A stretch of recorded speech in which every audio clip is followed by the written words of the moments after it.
केंद्रीय गृह व सहकारिता मंत्री अमित शाह रविवार को मध्य प्रदेश प्रवास पर हैं। वह दोपहर करीब 12:15 बजे वायुसेना के विशेष विमान से भोपाल पहुंचे। स्टेट हैंगर पर मुख्यमंत्री शिवराज सिंह चौहान, भाजपा के प्रदेशाध्यक्ष वीडी शर्मा और प्रदेश के गृह मंत्री नरोत्तम मिश्रा ने उनकी आत्मीय अगवानी की। यहां से शाह सीधे कुशाभाऊ ठाकरे सभाघर पहुंचे, जहां उन्होंने प्रधानमंत्री नरेंद्र मोदी के विजन और मुख्यमंत्री शिवराज सिंह चौहान के मिशन को लेकर मध्य प्रदेश में भाजपा सरकार के 20 साल का रिपोर्ट कार्ड जारी किया। इसी कार्यक्रम में शाह द्वारा गरीब कल्याण महाअभियान की भी शुरुआत की जाएगी।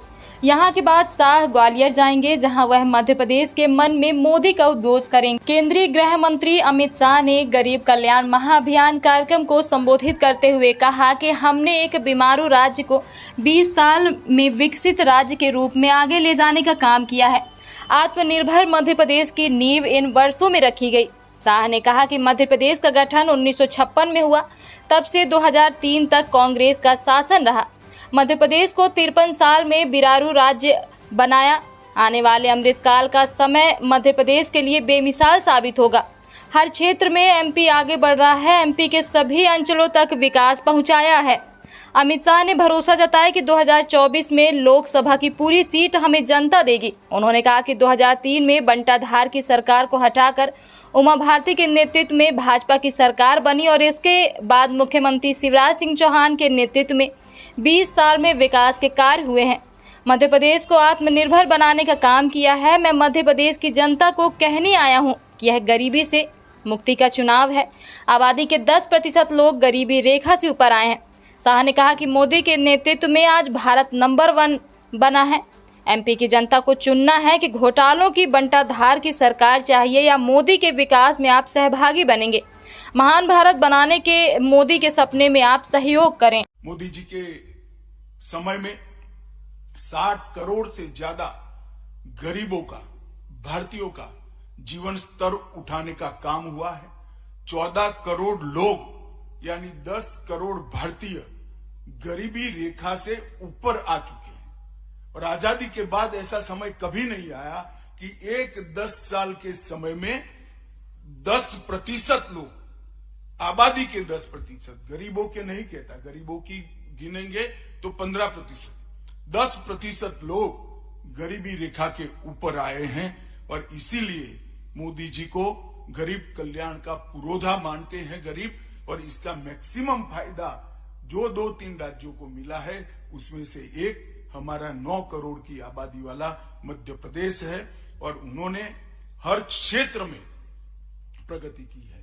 मध्य प्रदेश सरकार ने शिवराज जी के नेतृत्व में, हमारे अगले 2 मुख्यमंत्रियों के नेतृत्व में, मगर बड़ा कालखंड शिवराज जी का आया। शिवराज जी के नेतृत्व में ढेर सारे परिवर्तन किए।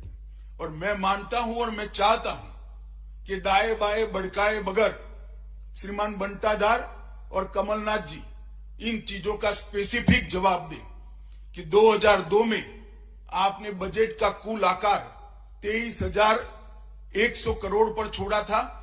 हमने इसको 3,14,000 करोड़ पर पहुंचाया है।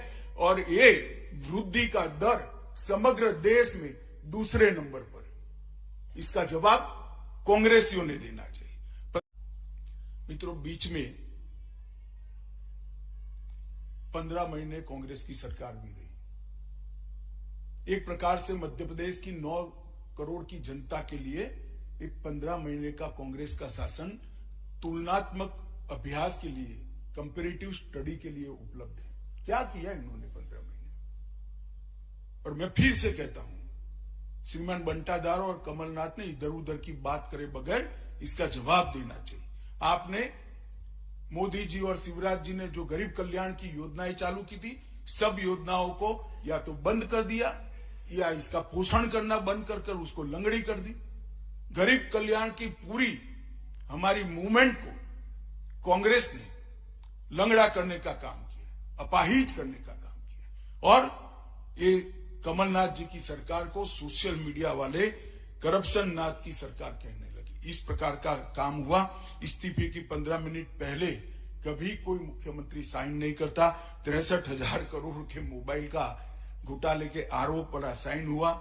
350 करोड़ का मोजर बेर घोटाला हुआ, 24 करोड़ का अगस्ता वेस्टलैंड घोटाले से वो जुड़े हुए हैं, 600 करोड़ के इफ्को घोटाले के से जुड़े हुए हैं, 25,000 करोड़ के कर्ज माफी में भी ढेर सारे घपले हुए हैं, 1178 किलो बोनस में भी वादे को नहीं निभाया गया, सहरिया, भरिया और बेगा समुदाय की महिला को आहार अनुदान योजना जो शुरू की थी उसको भी बंद कर दिया और 800 से ज्यादा ट्रांसफर कर फिर से एक बार मध्य प्रदेश में ट्रांसफर इंडस्ट्री बड़े पैमाने पर लगाने का काम एक कमलनाथ सरकार ने किया था।